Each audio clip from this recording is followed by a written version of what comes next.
Buenas tardes, yo soy el doctor Alberto Dávila, soy especialista en biología de la reproducción o en infertilidad, tanto femenina como masculina, y agradezco mucho a Salud 180, a toda la comunidad nuevamente, de poderme dar esta oportunidad de este live y para poder tocar un tema que me apasiona sobre la situación de la contribución del factor masculino en cómo podemos lograr un embarazo.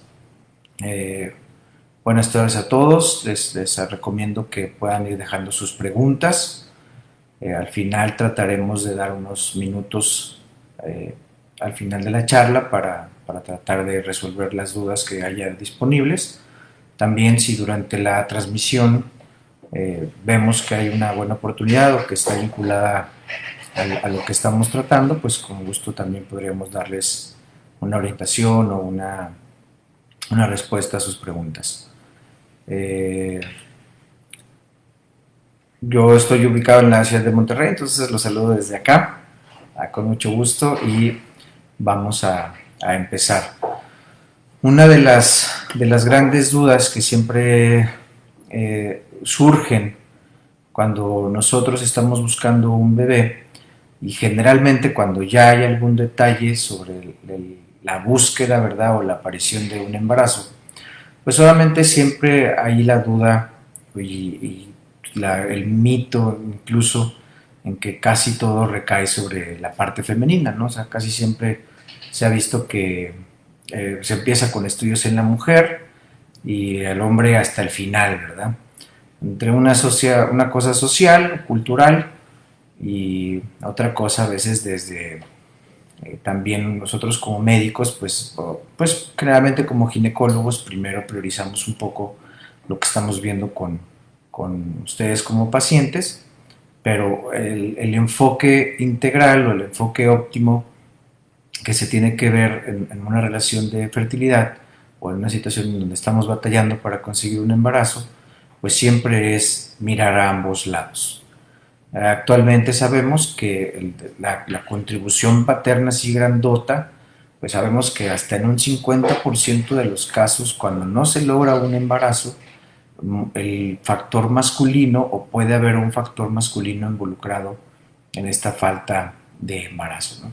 Entonces, de ahí es la importancia de este tema en especial, ¿no? O sea, saber hacia dónde dirigirnos, cómo dirigirnos, muchas veces qué esperar, sobre todo en parte de los estudios o de la forma en cómo se debe de ir valorando un varón en todo este tipo de situaciones. Veo que aquí ya Marisela ya está poniendo un poco de preguntas. Ahorita vamos a ir respondiendo esto, claro que sí, eh, para que podamos avanzar con la charla, ¿no?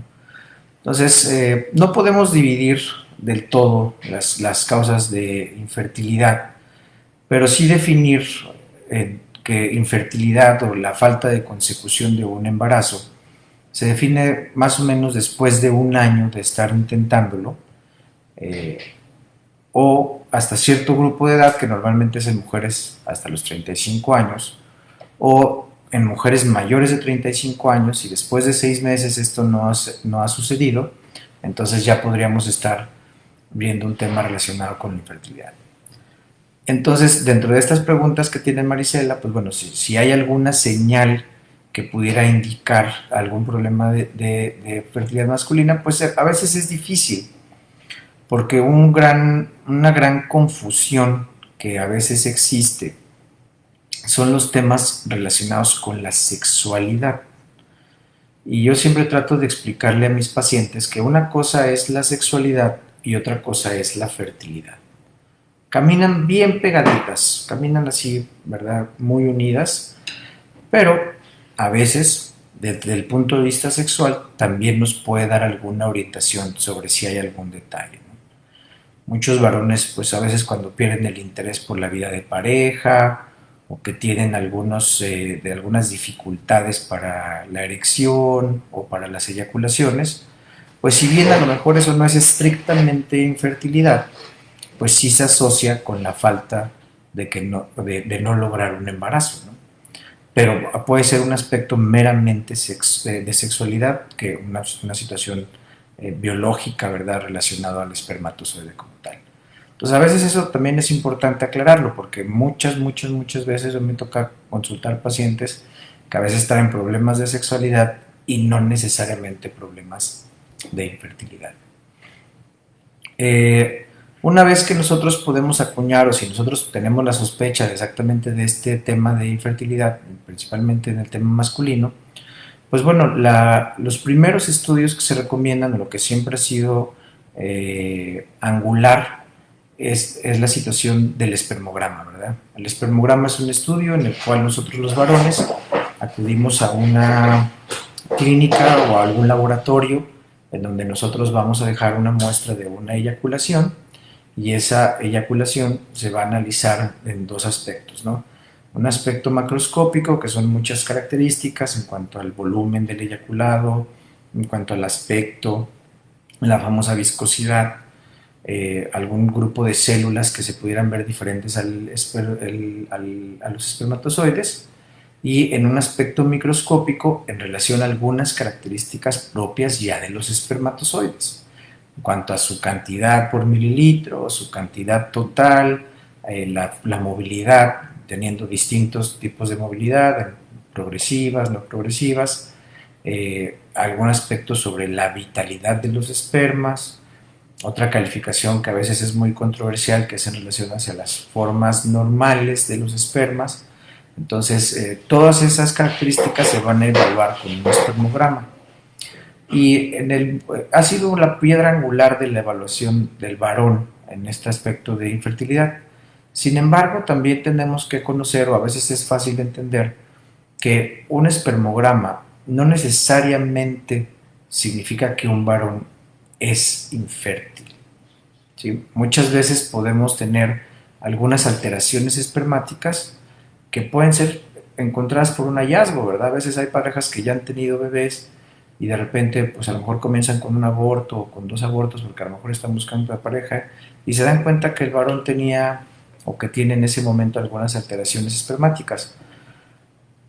Entonces aquí es importante que nosotros también conozcamos un poco sobre el cómo los hombres producimos espermatozoides, ¿no? Entonces es un proceso que normalmente al humano le puede tomar unos 60 a 70 días. Entonces todos los cambios que puede tener una persona durante ese tiempo habitualmente puede tener un impacto sobre un resultado de un estudio tan específico como lo sería el espermograma, ¿sí? Entonces, más o menos ese es el primer indicador, ¿verdad?, de qué estudios recomendamos para ver si pudiera existir o no una posible causa masculina en esta situación, ¿no? Aquí nos ponen otra pregunta también muy interesante, ¿verdad?, sobre si los varones podemos llegar a tener síntomas de embarazo. Bueno, eso sí podremos ser muy asociarnos con la mujer, ¿verdad?, una vez que ya está embarazada, y subir de peso con ella durante el embarazo, pero no estoy muy seguro que puedan tener los mismos síntomas, ¿no? Porque los síntomas principalmente se deben a la presencia del hormona del embarazo, y lo cual en un varón pues sería completamente anormal. Entonces yo creo que ahí también es un poco de chiflazón de nosotros cuando sabemos que nuestra esposa está embarazada. También Ana Mendoza, nomás rápido, nuevamente presentarme, soy el doctor Alberto Dávila, somos especialistas en infertilidad, tanto masculina como femenina. El especialista habitualmente para la infertilidad masculina es el andrólogo. Somos andrólogos clínicos, que generalmente pues nos encargamos de eso, y a veces la forma de llegar a andrología puede ser un urólogo andrólogo o un biólogo de la reproducción femenina, que también nos podemos hacer andrólogos, ¿verdad? Ese es para resolver esta pregunta, que es rápida. Yo soy especialista en los dos, trabajo en el Centro de Fertilidad IECH en Monterrey, y nos ponemos a sus órdenes para cualquier duda, ¿no? Entonces, y también otra pregunta antes, que se relaciona un poco con esta primera parte de la charla, Nos pone aquí si hay alguna diferencia entre infertilidad y esterilidad. Eh, por una situación extremadamente eh, semántica, ¿verdad? Por una situación de definición, pues sí hay alguna diferencia, ¿verdad? Infértil es no conseguirlo, pero significa que a lo mejor en alguna ocasión, con algún tipo de tratamiento o con alguna situación de ayuda, pudiéramos lograr un embarazo. Y la situación de esterilidad hace años se definía como el que no podía lograr un embarazo, ¿verdad? Incluso pudiendo considerarse los temas de asistencia. Actualmente se usan como sinónimos, ¿verdad? Fertilidad, esterilidad se usan como un sinónimo. Normalmente ya abandonamos mucho el término esterilidad, ¿no? O sea, nos vamos hacia el término infertilidad en general, ya que debido a la asistencia, pues muchas veces hemos logrado o lo podemos lograr embarazos, ¿verdad? Incluso en pacientes en donde puedan ser, que puedan tener detalles espermáticos en una forma muy importante.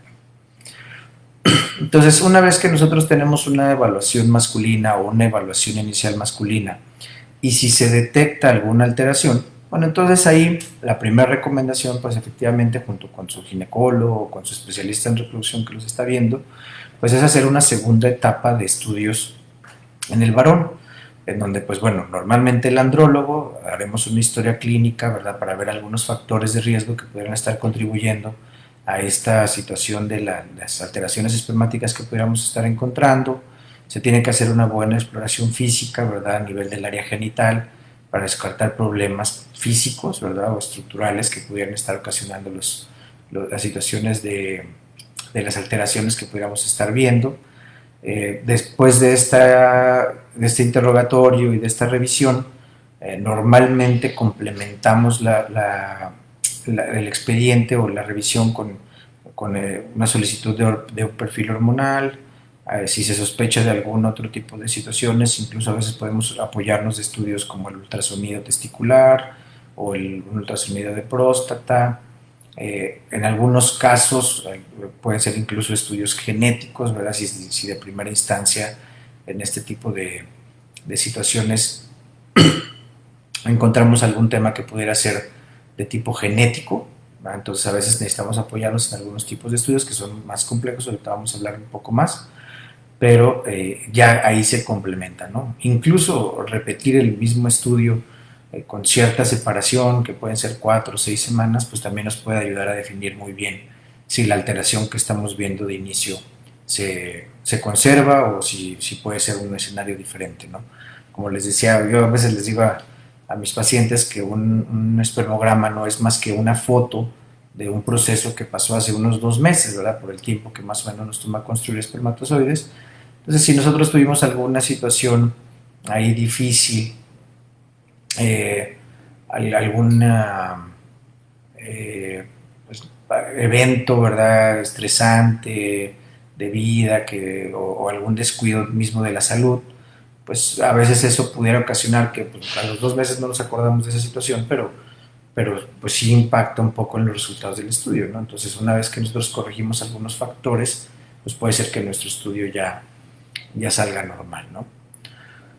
Entonces, dentro de este tipo de situaciones, una vez que luego se complementa el estudio, o si nosotros podemos lograr algún diagnóstico con nuestro paciente, pues bueno, en base a ese diagnóstico, pues se ve si hay alguna opción terapéutica para tratar de corregir las alteraciones, o si necesitamos ir directo a algún grupo de tratamientos de embarazos médicamente asistidos para poder resolver estos temas que pudieran estarse presentando con el esperma, ¿sí? Entonces, obviamente pueden ser desde veces tratamientos muy simples, como la famosa inseminación, hasta tratamientos más complejos, como la famosa fertilización in vitro.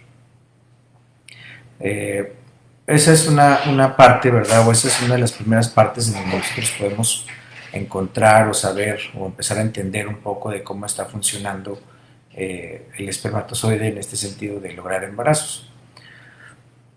Muchas veces dentro de esta investigación o con esta finalidad de lograr un buen diagnóstico,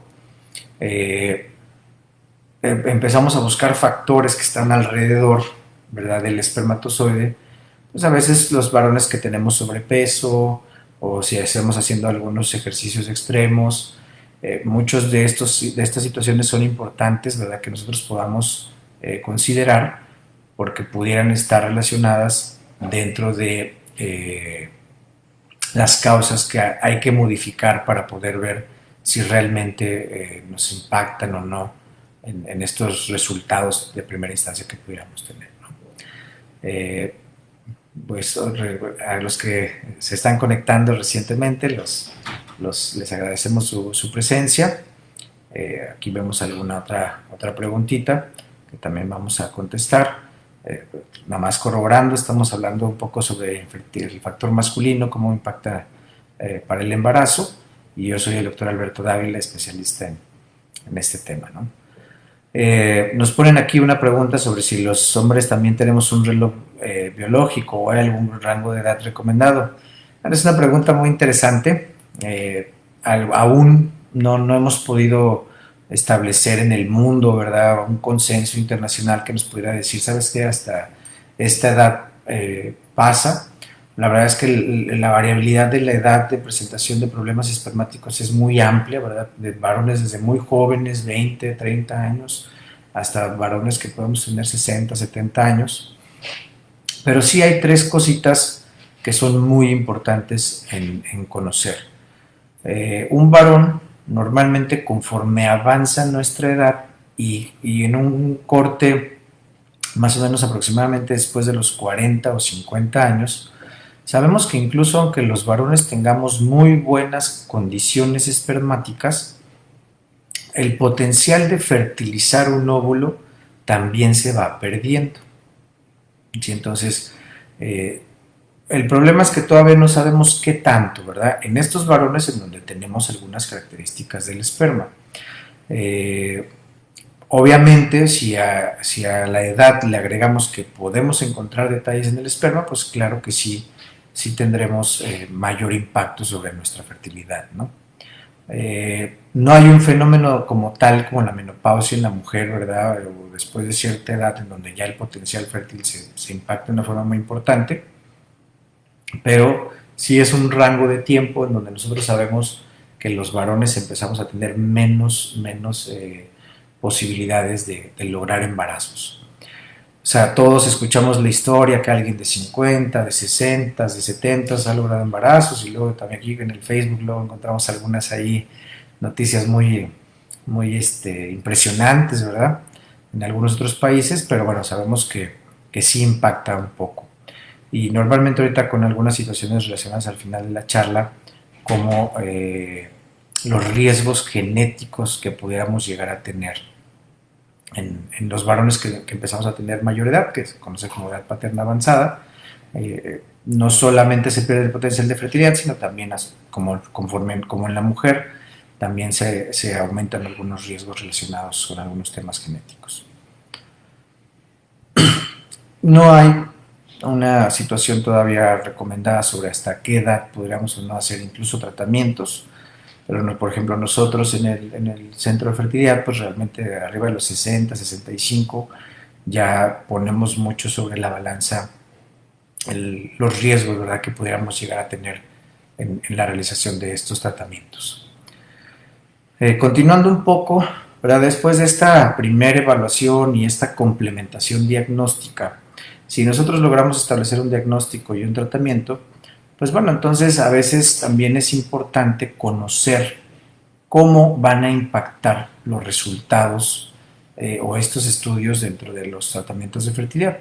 O sea, muchas veces también nos toca conjugar el caso, ¿verdad? Yo siempre les digo que en algunos casos hay necesidad de hacer estudios complementarios, por ejemplo, uno que se usa con mucha frecuencia actualmente, que es un estudio relacionado con la fragmentación del ADN espermático, que ese estudio también nos ayuda a ver exactamente más el potencial fértil. Es un estudio más dinámico, no es un estudio tan estático como lo es el espermograma, y que también en algunas parejas, principalmente en las que pueden tener un riesgo mayor de abortos, también se encuentra una utilidad, ¿no?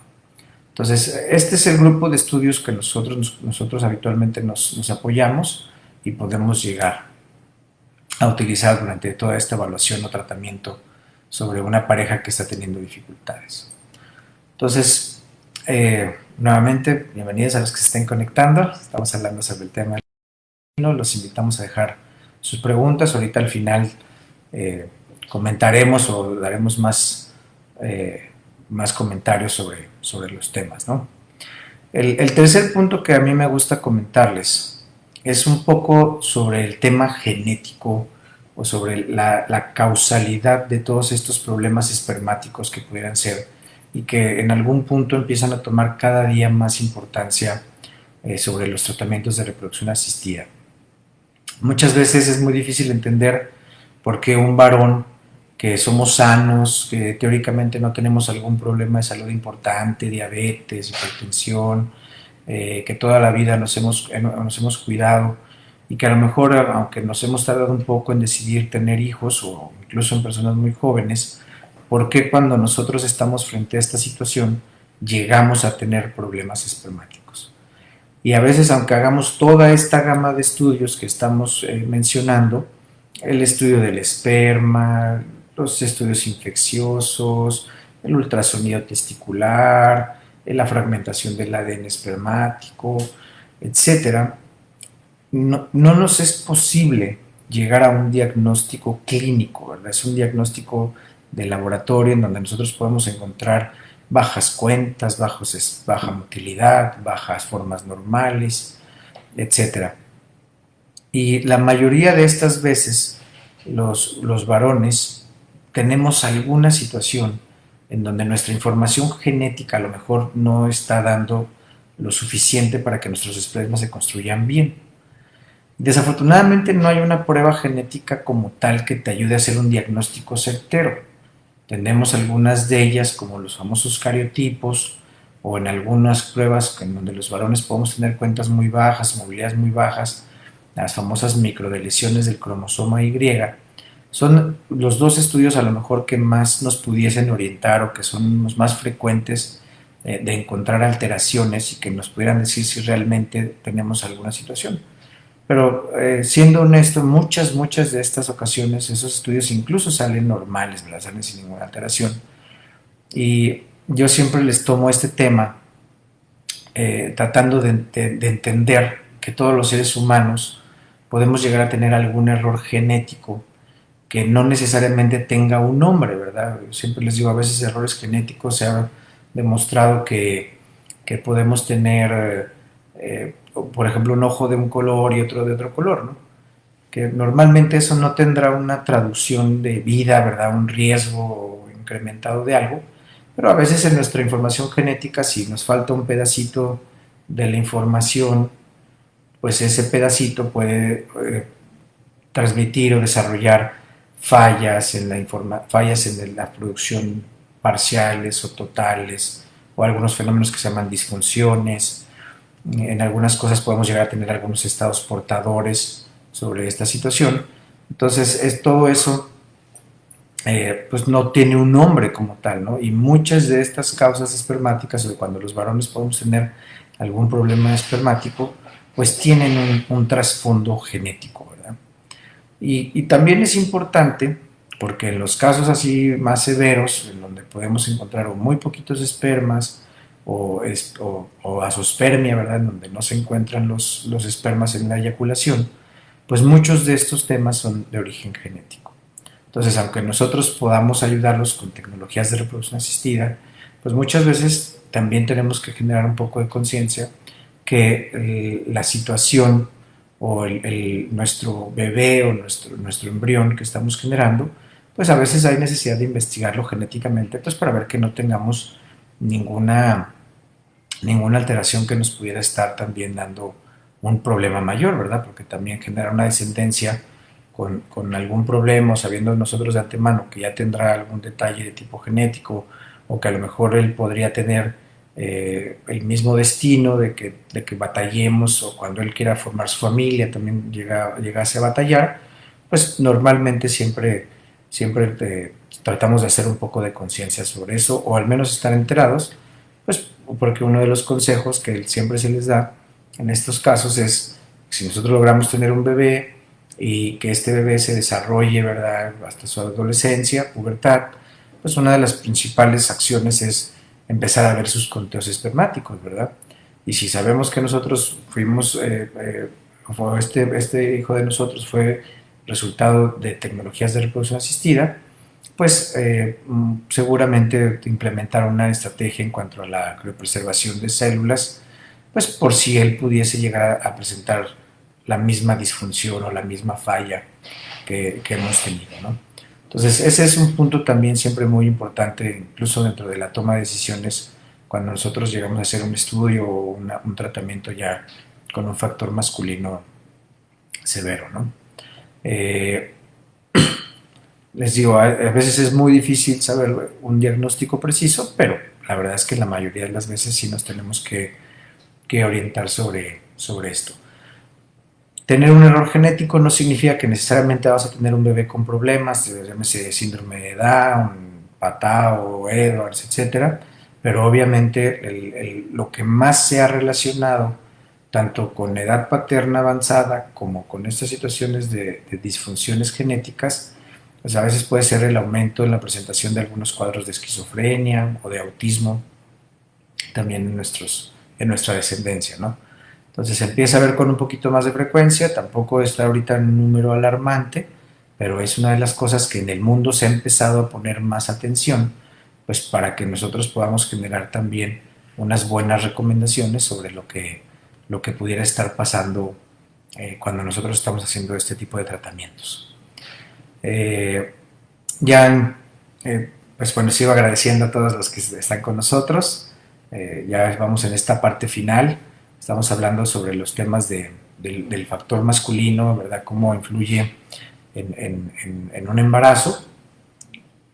Y en esta recta final voy a hablar de también un tema que es un poquito complejo, que también empieza a tomar mucha resonancia, que es una situación en relación a la salud que pueden tener nuestros hijos derivados de precisamente pacientes que podemos tener problemas espermáticos. Principalmente algo que se conoce actualmente como una herencia transgeneracional, ¿verdad? Yo creo que todos empezamos a ver nuestra salud como padres tiene una influencia directa sobre la salud de nuestros hijos. Entonces, muchos temas actuales como la obesidad en el mundo, sabiendo que México no portamos el orgulloso número 1 de obesidad infantil, y probablemente estemos entre los primeros 3 o 4, al menos en Latinoamérica, en obesidad en los adultos. Aquí en Nuevo León les podría decir que cerca del 70% de las personas adultas tenemos obesidad o sobrepeso. Entonces, muchas veces, muchos pacientes nos preguntan si el sobrepeso o esta obesidad o estas condiciones de salud, diabetes, hipertensión, pues si realmente son la causa espermática por la cual nosotros no conseguimos un embarazo, o si realmente es la causa de las alteraciones o de que nosotros no nos estemos embarazando. Y es una pregunta muy difícil, ya tiene muchas aristas, tiene muchas versiones en ambos, ¿verdad? Tanto en la mujer como en el varón, pero como ahorita nos estamos enfocando en lo del varón, sí se ha visto que los varones que tenemos sobrepeso u obesidad, efectivamente, aunque podamos incluso llegar a tener estudios normales, podemos tener menos potencial de fertilidad, ¿verdad? O sea, esa capacidad del esperma para fertilizar y generalmente relacionado con algo que es un incremento en nuestra fragmentación del ADN espermático. Entonces eso lo primero que nos va a hacer es que nos aumenta un poco los riesgos sobre el aborto en nuestra pareja. O sea, yo les digo, los varones que tenemos algún problema relacionado con esto, puede ser que nuestra pareja sí se embarace, pero a veces podemos empezar a tener algún problema de abortos. Y pues también, ¿verdad? Embarazarse y abortar pues no es la condición que nosotros estamos buscando. También se ha visto que muchos varones que tenemos sobrepeso, aunque tengamos estudios normales, puede ser que requiramos más tratamientos, ¿verdad? Dentro de esta asistencia para poder lograr un embarazo. Y en el producto final, ¿verdad? O sea, cuando nosotros logramos tener a nuestro bebé, pues efectivamente, por ejemplo, se ha visto que los hijos de las personas que padecemos obesidad también tienen más alto el riesgo de padecer obesidad infantil, de tener trastornos como diabetes juvenil. Entonces, pues también tenemos que empezar a concientizarnos de que todo lo que nosotros podamos hacer por nuestra salud en este momento, incluso hay parejas que están en tratamientos, yo siempre les menciono, bueno, si no se trata tampoco de que todos estemos en ese momento, porque a lo mejor nos puede tomar a mucha gente meses o años, pues todo lo que se haga por un beneficio en la salud, o sea, por obtener un beneficio en la salud, pues solamente se verá directamente reflejado en esas posibilidades de lograr un embarazo, ¿no? Un embarazo saludable, sin complicaciones maternas, y un embarazo saludable al final teniendo un bebé vivo, sano en la casa. Que siempre la meta final de los especialistas en fertilidad, pues es eso, cómo llegamos a un bebé a nuestra casa, ¿no? Entonces, generalmente es lo que vamos a estar considerando. Son temas a veces muy complejos, casi cada parte de estas podríamos estar haciendo una charla. La verdad es que yo trato de transmitir de una forma así muy global las cosas que ahorita nos están llamando más la atención, las cosas que tenemos que empezar a considerar, ¿verdad? Cuando estamos en planes de embarazo, no necesariamente que seamos infértiles o no, pues ya estamos viendo que hay algunas otras cosas que no necesariamente están relacionadas con infertilidad, sino que se relacionan a la salud también de nuestros hijos, y que nosotros podemos estar influyendo directamente sobre eso, ¿no? Entonces, pues ahorita sí vamos a entrar a un periodo de preguntas, si hay algunas preguntas, y les agradezco mucho su atención, espero que esta información les sea de utilidad. Repito, yo soy el doctor Alberto Dávila, soy el encargado del programa de andrología clínica en el IECH, que es el Centro de Fertilidad que está en Monterrey. Nos ponemos ahí, nos pueden encontrar en las redes sociales como IECH o IECH Monterrey, Facebook, Instagram. Ahí podemos hacer, también pueden contactarme a través de las redes sociales del instituto. Si tienen alguna pregunta que ahorita no se pueda contestar, también las podemos hacer a través de Salud 180. Agradeciendo de antemano otra vez la invitación y esperando, ¿verdad?, que esta información sea útil sobre las cosas, ¿no? Bueno, aquí nos ponen una pregunta, ¿verdad?, de cómo hablar de infertilidad con la pareja.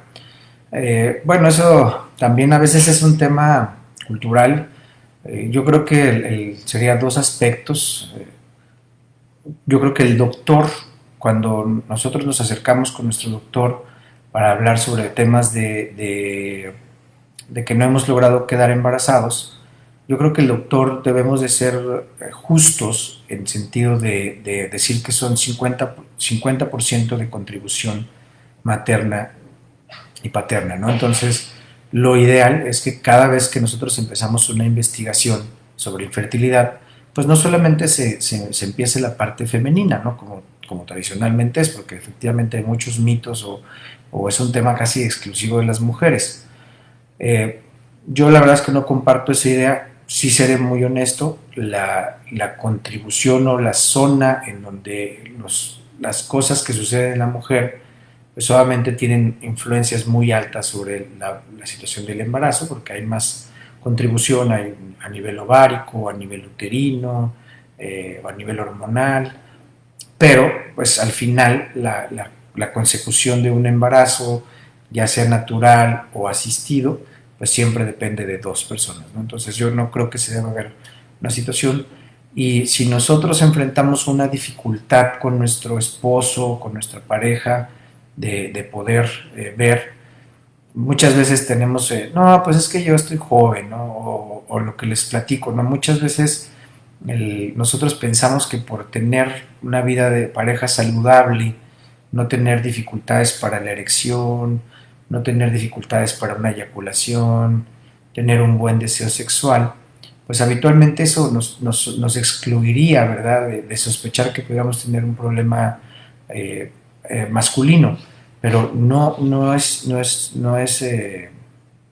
exclusivo, ¿verdad? O sea, no te quita, ¿verdad? El tener una buena sexualidad no te exime de no poder tener un problema espermático, ¿no? Y muchas veces ese es el gran miedo, ¿no? Que podemos enfrentar con nuestros esposos, ¿verdad? O con nuestras parejas, que temamos hacernos un estudio y que este salga mal y que eso en automático se reflejara como menos viril, ¿verdad? Como que influenciara en lo que nosotros, ay, es que voy a dejar de ser hombre, ¿verdad? Porque tengo algunos detalles espermáticos o no puedo embarazar a mi mujer en una forma natural, tengo que llegar a una asistencia y eso pudiera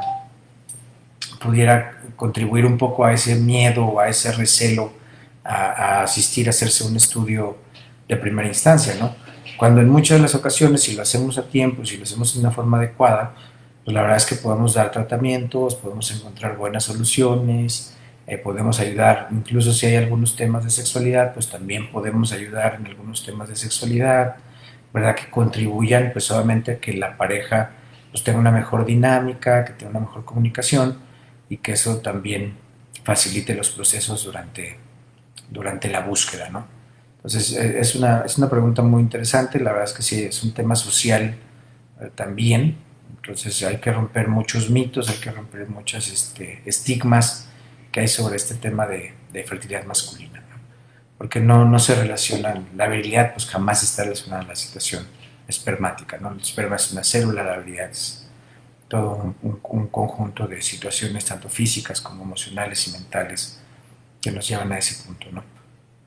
Obviamente, como les platicaba, bueno, algunos varones incluso, a mí me ha tocado pacientes que van a evaluarse porque ellos se sienten que algo no está bien, ¿verdad? A lo mejor porque notan un poco de menor líbido, ¿verdad? Y sabes que pues sí puedo tener relaciones, pero pues no soy yo un cavernícola, ¿verdad? Como muchas veces piensan, ¿no? Que todos los hombres somos cavernícolas.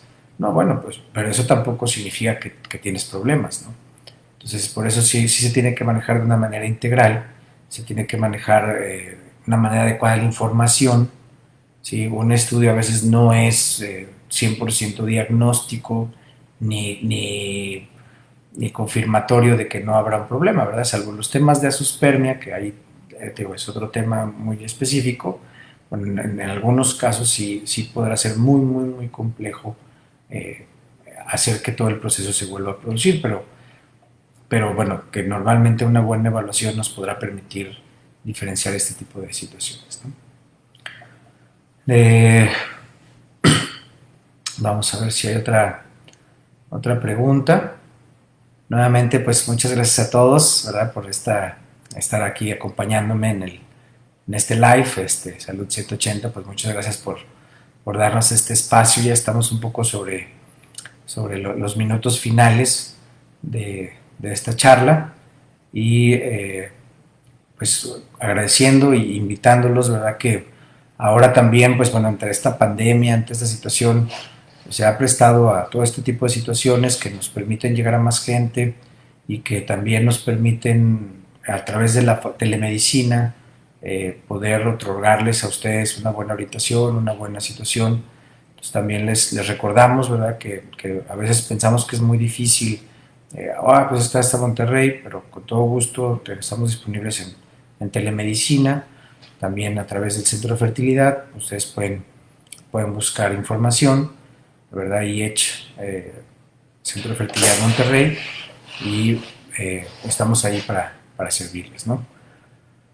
Cualquier duda o cualquier pregunta que llegara a surgir después de esto, a través de la página, con todo gusto, me las van a hacer llegar y sin ningún problema trataremos de responder sus dudas en la forma más precisa, ¿no? Eh, bueno, creo que ya estamos sobre el tiempo y ya no, parece que ya no llegó ninguna otra pregunta. Pues no me queda más que despedirme. Eh, Siempre acudan con un especialista en fertilidad. Yo se los recomiendo, de preferencia especialistas certificados, eh, que podamos darles una buena orientación y poder establecer muy bien cuáles son las opciones que realmente debemos de seguir, ¿no?